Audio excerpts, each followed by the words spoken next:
Berbicara masalah next chapter, kira-kira skema yang akan ditawarkan ke teman-teman penjual thriftnya akan seperti apa gitu? Apakah ada pemodalan yang dibantu, ataukah perkenalan dari brand saja, atau akan kedepannya akan seperti apa? Karena kalau tadi dibilang Bang Rifai, ada waktu sebulan nih kita untuk Kita mau dengar juga skemanya dari UMKM ini seperti apa.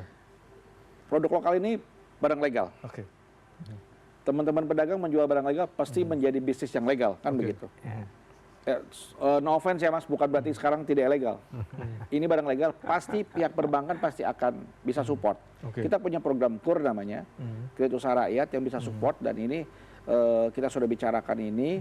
Dan sambil juga mungkin ada pola-pola lain yang akan coba kita bicarakan. Kalau memang kita bisa ada paket bisnisnya, ada juga mungkin pola konsinyasi, dengan ada intervensi lain yang kita akan bicarakan. Yang pasti kami ada di teman-teman UMKM pedagang thrifting, bahwa memang mereka adalah entitas bisnis yang harus kita jaga, kita harus substitusi produknya, sehingga nanti pada saat sebulan ke depan teman-teman sudah bisa tetap running gitu bisnisnya. Mungkin akan ada sedikit penyesuaian dari omset, tapi saya yakin lah kalau pada saat nanti masyarakat tidak bisa menemukan barang-barang thrifting, itu akhirnya juga akan dipilih, oh ternyata produk lokal bagus itu. Jadi kita bangun dari kesadaran dari 12 sisi lah. Masyarakat juga harus sadar bahwa memang sudah saatnya kita beralih ke brand lokal, ke produk lokal yang tidak kalah bagus. Juga teman-teman pedagang juga berpikir bahwa produk lokal juga bisa untuk dijual gitu, bisa menjual. Selain itu Mas Rudi, karena tidak hanya cukup oleh pemerintah untuk melakukan fasilitasi transisi itu, tidak cukup. Dunia usaha harus dilibatkan. Nah, bagaimana perlibatan ini Pak Temi, kan kalau pemerintah sekedar membuat perintah, sekedar membuat aturan tanpa melibatkan dunia usaha, tanpa melibatkan pedagang, itu nggak akan jalan. Jadi kita perlu untuk terus-menerus duduk semeja bertiga, tripartit lagi, supaya kita menemukan rumusan yang tepat. Kalau nggak, nanti nggak akan jalan lagi. Ini pembiaran yang sudah terjadi 15 tahun lebih loh. Artinya harus ada upaya keras, duduk semeja bareng-bareng. Bagaimana harapannya teman-teman pedagang, bagaimana harapan industri, dan bagaimana pemerintah punya rencana ke depan supaya ini bisa jadi satu. Kalau enggak, nanti kita terjebak lagi. Mekanisme KUR itu tidak mudah, karena memberi kredit kepada pedagang itu harus lagi dilihat mana pedagang punya kolateral yang macam-macam gitu kan. Tapi UMKM dapat porsi untuk KUR tambah di 2026 gitu kan. Susah jadi 300 triliun ya. Gitu.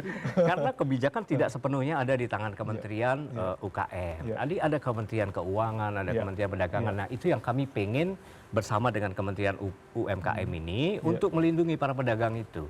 Dan bagaimana kemudian sistematika dalam jangka waktu tertentu supply chain-nya itu kita ganti dari yang larangan produk impor thrifting menjadi produk domestik. Pasti akan tumbuh secara alami. Kita akan bangga lagi nanti punya produk-produk made in Indonesia. Masa transisi ini kan juga bisa dikatakan cukup sebentar ya, Pak Temi, karena sudah ada desakan juga dari atas gitu ya. UMKM juga sudah berjalan di sini gitu. Sedangkan ada banyak sekali sentra-sentra yang harus berubah di sana, bersubstitusi di sana gitu. Koordinasi dan batas kapan akan mulai berjalan itu akan seperti apa gitu Pak? Kami akan intens bicara dengan teman-teman pedagang pasar Senen sebetulnya. Ada kurang lebih 1.000 ya di sana ya? 1.500. 1.500. Di pasar Senen? Nah, pasar Senen aja itu? Pasar Senen aja, gede bagi ada 1.000. Klaim ini kita ada 900 ribuan pedagang thrifting di seluruh Indonesia, tapi kita akan uji data itu apa. Sekarang saya mau di forum ini saya akan mengundang nih Mas Rifai, ayo kita duduk bareng, kita bicarakan, kita akan pertemuan dengan brand lokal, kita bicarakan skema bisnis seperti apa supaya ini win-win solution. Teman-teman pemilik brand juga punya agent pemasaran yang handal nih.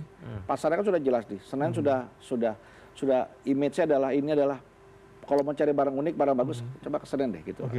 Nah, kita hadirkan, kita sisipkan nih. Sementara stoknya masih ada nih, kita sandingkan dengan produk lokal.